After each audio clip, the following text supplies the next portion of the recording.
Hello and welcome to the latest edition of Careers in Coffee. I'm your host, Kieran Buxton, an enterprise coordinator covering East and West Norfolk, with my colleague Josie Finch supporting me behind the scenes.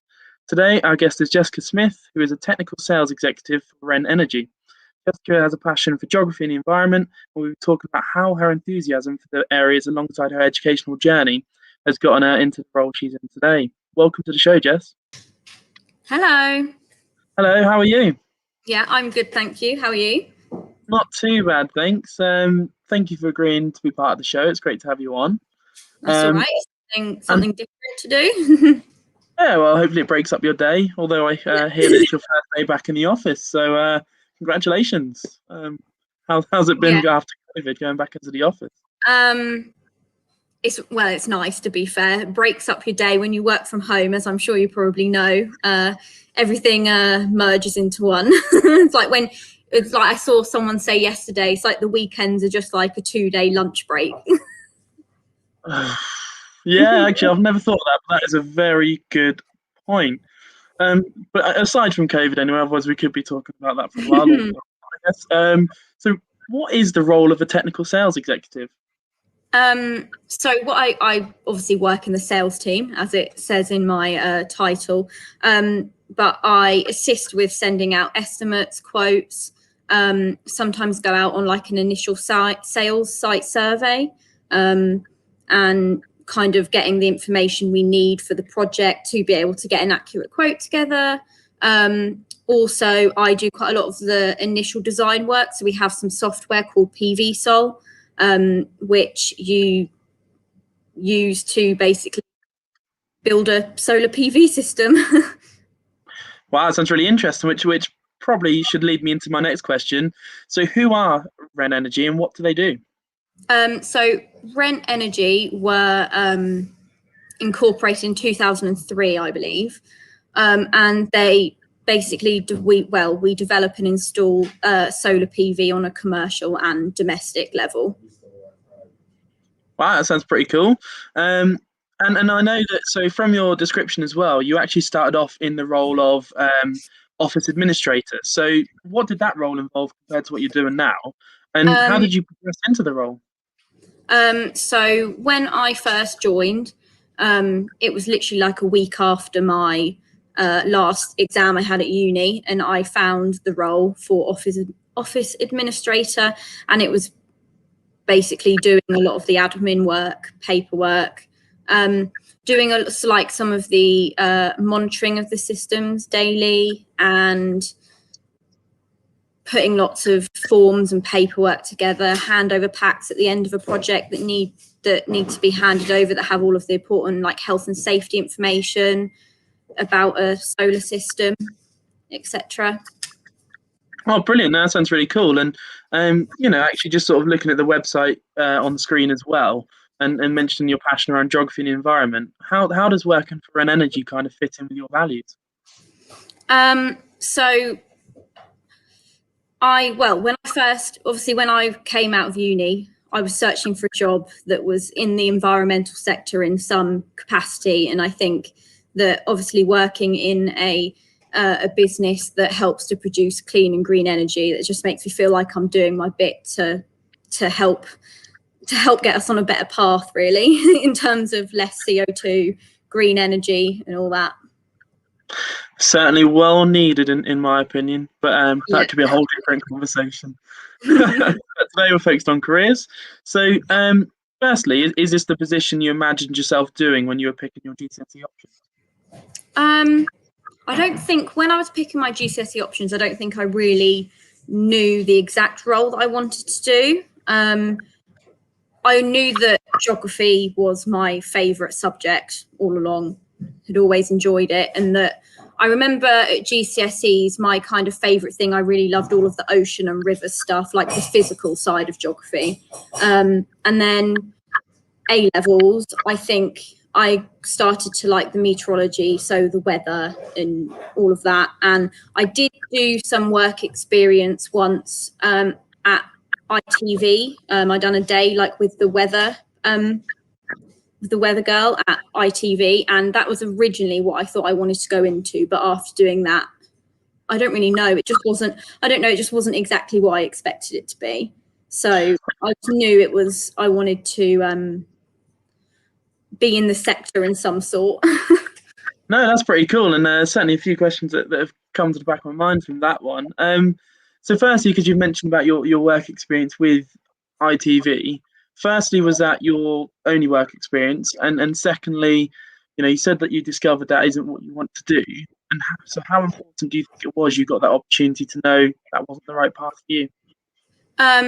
So that isn't the only work experience I've done. So in high school, I done a week's work experience at Bayer Crop Science, which is now Briar Chemicals in Norwich, which is obviously more, not necessarily the environmental side of things, but science. That was another thing that I really liked in high school. And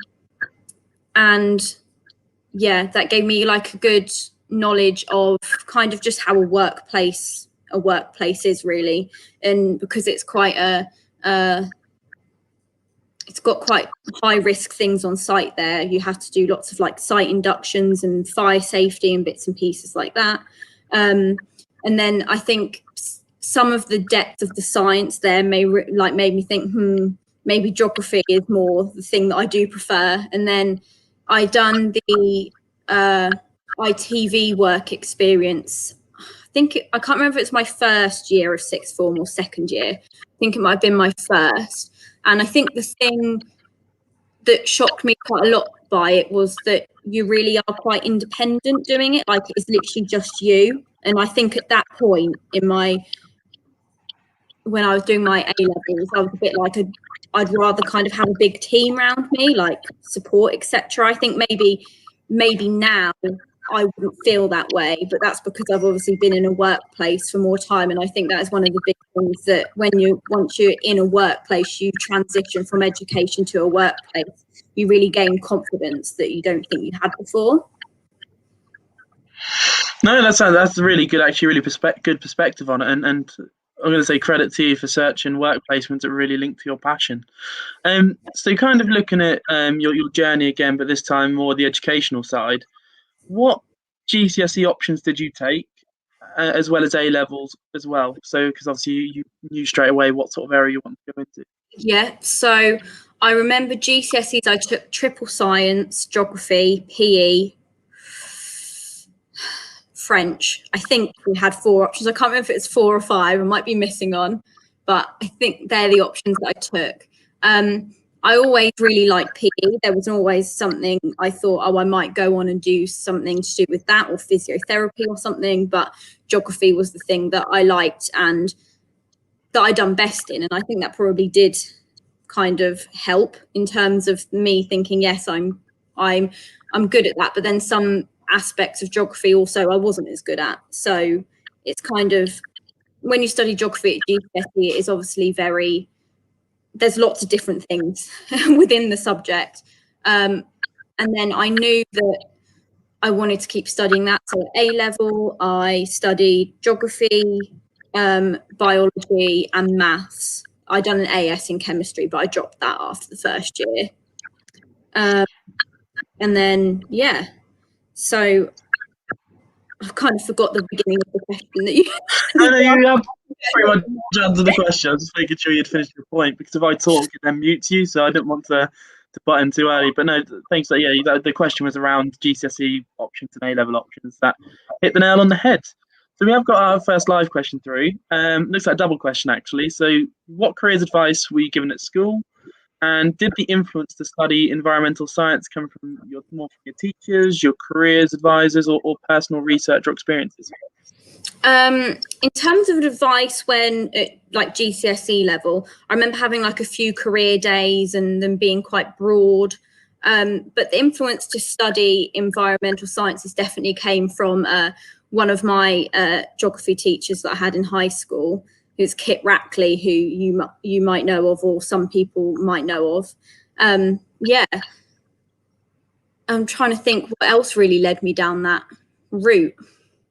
So what was it about that teacher that made you want to go down that route? Was it anything that was particularly said, or actions, or something shown? Just the action and the passion, really. Yeah. made No, it difficult, and yeah. No, I think that's really important if you can, if someone demonstrates passion. But Yeah. what was, so I'm going to sort of follow on from that question. So you mentioned about how the careers advice was at school. How did you think it was when you then transitioned into sixth form? Definitely, I think there was more of it. I think I remember there even being a specific person or teacher kind of delegated that you could go and see if you wanted careers advice, or kind of advice on whether they think you need to go to university, you need to do an apprenticeship, you need to do this, you need to do that. But I generally think there's, like, these days, there's so many different ways that you could do something. And I don't think, even at A level, I don't think you necessarily need to know exactly what path you want to go down. I think you should just do something that you really enjoy doing and that you feel is the right thing. I think that's a fair point, choosing what you want to do at 16, 17, and you're not even a quarter of the way through your life. Yeah. In a lot of cases, it says a lot. But again, it's almost like you can read my mind with the questions. That's kind of followed in nicely to the next question I was going to ask. Which is, so what factors helped you to decide you wanted to go to university? I was never someone that was like, oh, I want to go to university and go away because I want to get away from Norwich or Norfolk because I stayed at UEA and I lived at home and went to uni. I didn't even stay in halls. But I think it was the passion, because I knew that I liked environmental science. I wanted to understand more about it. I want to do my bit to help the environment and just getting a better understanding of it, really. Yeah. No, that's fair enough. And so if I was like a 16-year-old, didn't know what particular route I wanted to go down, would you recommend university to other young people, and in particular those that are looking to go into the same industry? I definitely recommend going to university. It was great. And again, in terms of confidence wise and mixing with people that you probably wouldn't normally mix with or consider like spending time with, it definitely like breaks them boundaries down and you get to know people, and that university's so good in that way. Like, university isn't easy, it is hard.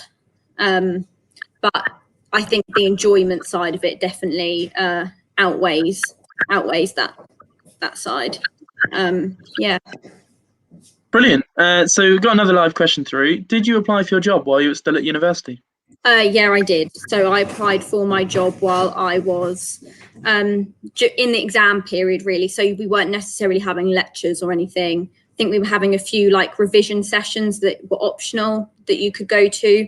And I was doing my exams, and yeah, I applied for it while I was at uni.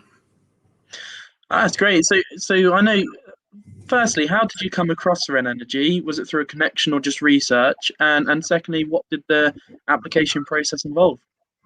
So it was literally just a Google search for like environmental jobs, Norfolk, something along them lines. Yeah, and it came up, and so I did apply through Indeed, I think it was. But actually, I think Indeed looked like it had broken when I applied. So I actually done some research and found their like generic email, and also sent my CV and everything through that. And then obviously I got a response. And then I think it was even within a day or two, one of the directors had rung me up and we'd organised an interview.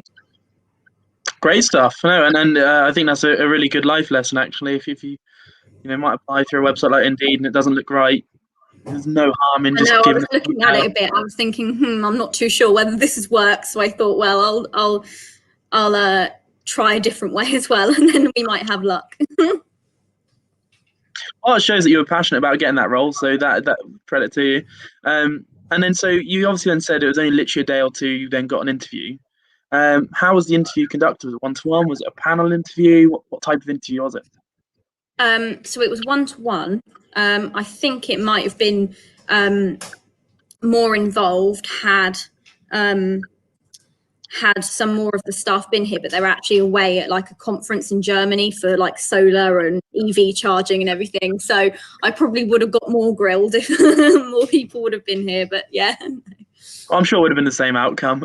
Yeah. So I know it kind of, so it's similar to a question I asked you earlier. So you mentioned about your job role changed since start working there, and you did talk about what the role of office administrator involved. But did you want to elaborate a bit more about how you actually then got into the position you're doing now? I think I was enjoying my role, and I was trying to get involved with as much as I could. And if there was other bits and pieces that people needed doing, then I would help as much as I could. And I think it's just showing that you have a passion for it and doing it that makes people above you think, oh yeah, let's see if they can do this or would like to do this. And I kind of fell into doing the design work, and then from doing the design work I kind of went more into the sales team, and it's kind of just progressed from there. And I've had that job title for maybe about 5 months, I think. I'm not too sure off the top of my head, and I'm still learning things now, even like about the solar industry. I'm still learning new things now. That's brilliant. And so, because I never actually asked this, how long have you been with the company now? So obviously I know you went straight out of university, but how long? I think I joined in June 2019. Brilliant. Yeah, good year and a half then. Yeah. So the next question, I guess, talking about Germany is probably triggered this question. Would you like to travel abroad for your job? And have you travelled abroad for your job so far? I haven't travelled anywhere out of the UK. I've been to a few places, and I'm going like on a site survey at the end of this week to Surrey, for example, for a solar carport. But I haven't travelled anywhere abroad, and it is something I'd like to do, but it isn't like a goal of mine. Obviously it would be nice to do, but it's not. Yeah, it's not top of my list. You like staying at home then? Yeah. In Norfolk. So my next question I've got for you really is around sort of key skills that you need for the job that you're doing. So could you elaborate on the skills that you think is needed to carry out the position you're doing? I wouldn't say there's probably any kind of distinct like high level skills that you need. I think it's like number one, showing kind of passion, and that you can do what you're kind of given, and that you're willing to work to it. You don't necessarily know what you're doing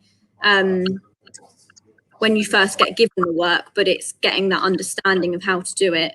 And I would say probably from A levels and uni, a lot of the kind of statisticky things, maybe using Excel. I think Excel is always a great skill to have, being able to use it. And I mean, last time before my job, I properly used Excel was for my dissertation, and my dissertation was actually handed in quite a lot earlier compared to most courses at uni. So it wasn't like right at the end, it was kind of the middle of my last year.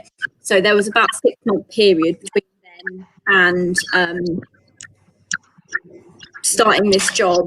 So some of your Excel skills are a bit you're like, oh, how do you do that again? But like, it's not something that you can't teach yourself. It's something you can Google, and you can find out how to use this command and that command, etc. Excel is definitely a key skill, and if you've got a manager like I have, you definitely need to know how to use Excel. That's all. And I'm sure not that that's a barrier, of course. So that takes me on to my next question, and I know that it's obviously relatively early into your career. This is the first main organisation you've worked for since completing education. But what have been the highs and lows around your career so far? I would probably say the highs are probably like this. I don't know if it quite works as the high of your career, but probably the social side of things, like meeting the new people and really getting on with everyone. But yeah, like, so obviously I haven't been here majorly long. I would probably say that is one of the highs. And I have actually been out on site once and actually helped install with some of our lads that install, so that was quite fun. Lows, bad Wi-Fi connection at home when trying to work from home. I'm not really too sure on a low, to be honest. Yeah, that's not a bad thing. Yeah, and I think actually lockdown and Wi-Fi is probably a low for a lot of people in terms of recent history. But in terms of the hire, I think that's very important. Actually, you mentioned social, and I don't think I've actually had that answer on this show personally. But if you don't have a team around you that you enjoy working with, of course it's going to add a challenge. So I think that's a very real and fair point. So I got another live question through, and it literally was like they read my mind of the next question I was going to ask. So do you have future ambitions around your career, and what are they? I don't have like a list written out that I think, I want to do this and that. But I mean, I definitely want to stay working in like the solar sector because I've learned so much and learned that I really like it and have a passion for it.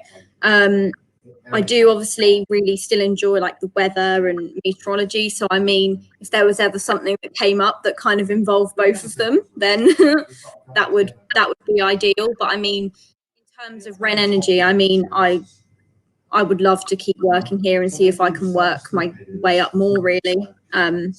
Get more involved in sales. Like I'm doing the health and safety course, so I can get a certain card that allows me to go out to sites by myself. So I can start doing the initial site survey myself without having to have someone come with me. So obviously that's a progression again. Yeah. No, that's brilliant, and I think that's a really good ambition actually. But I do have to ask, if I know it's today's more about your role for RenEnergy, but where would you look and how would you get into a role around like the weather and things? Like where would you go for that?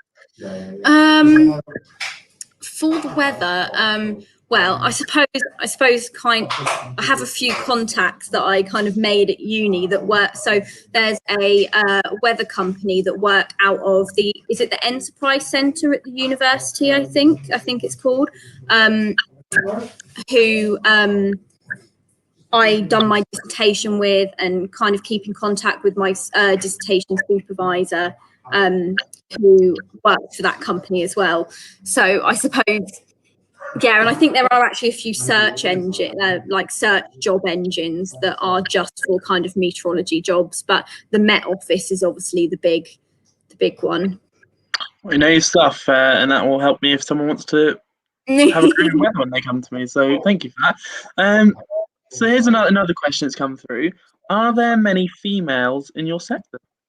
To be fair, it is mainly men in the office, but so I work with Fiona, who works in business development, who I work quite closely with, Mo, who is manages all of O&M side of things, so operations and maintenance after projects we've installed, Laurie, who is one of the managing directors, who interviewed me. I think they're all the females that work here. But yeah, it is mainly males, but I think it is important to get more females in the sector because why shouldn't there be? I mean, exactly. It's best for the jobs and ideally split down the middle. Just out of curiosity, because you mentioned was it 4 or 5 of you that are females working within the company. How large is the company, roughly? So I think we've got less than 30 employees. So say if we weren't in COVID, if there was normally all of us working in this office, there would be about 9 of us working in here, and then you've got 2 more directors who work in another office, and then you've obviously we use all of our own guys to go out and install, so we don't tend to subcontract. We actually have like our own installation team, so there's probably about 10, 12 of them, including electricians and everything as well. So yeah, not a massive company, but not tiny. That sounds pretty cushy. So my next question is going back to probably a GCSE options. 14-year-old Jess, what advice would you give to yourself at 14 years old? Not to get too bogged down in that you need to have perfect results. If not, you're not going to go very far. I think not GCSEs, but A level. I remember an incident where I think it was AS level. Yeah. I needed a certain predicted grade to get into uni, and I remember that I'd got given like a B rather than an A or something, and I remember having like a full-on paddy about it. And I've like looked back on that, and I think to myself, like, you didn't need to do that because you got into uni with the grades you got, and it, like, obviously your grades are important, but I think sometimes the pressure put on your grades is just too much, especially at GCSE level. Yeah. No, I mean, it's not about me, but I think I would probably agree with that. It's good getting a balance of experience and qualification. But look, you've done really well to get to where you are now. So that's credit to you and for getting over that little hump as well. Thank you. Yeah. So my final question for today, unless we obviously get any more live questions through, which is something that we always ask our guests. What do you love about living and working in Norfolk? I think my favourite thing is that it's literally where I work is like 10-15 minutes away from where I've lived my whole life. And I just love, and the thing I love about Norfolk is, like, you're in the centre of Norwich 1 minute, 5 minutes later you're in the countryside, and then if you go another 20 minutes down the road you're at the coast. I just like how, like, you can be in a different place in such a short amount of time, and I think it's good to be in a place like that, and I can't really imagine being anywhere else. No, that is a very fair point, and I think I'd probably agree with that, actually. So so I don't think we've got any more live questions that have come through.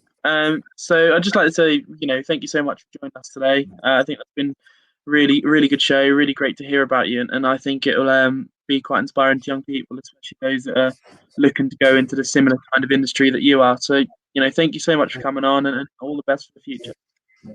That's all right. Thank you for having me on, and I hope that at least someone is inspired to go down a similar route, or at least take a bit of an interest or look into it in some form. Yeah. Don't worry, I'll be looking into careers in Met Office now, so you've inspired me on that one. But no, for sure, I'm sure you have, and it's been really interesting to hear from you. So thank you, Jess. Well, that's all for today. Again, thank you so much, Jess, for joining us. But a massive thank you to Josie for supporting me behind the scenes. She does have the difficult parts, so I can't really take credit for any of this. Thanks again to you guys for watching as well. It's really important to have the viewers and hopefully making an impact to young people's lives. So please don't forget to provide us with feedback so we can obviously improve to meet the needs of what you want as an audience. So don't forget to join Kaylin Norris and myself on Thursday, where our guest will be Mike Towndrow, who is the centre manager for the Meetup Youth Family Centre, part of the Benjamin Foundation, and got a very interesting background ranging from the forces to hypnotherapy to behavioural management. So a very interesting individual, that's for sure, and will be hopefully inspiring too. Thank you again, and I will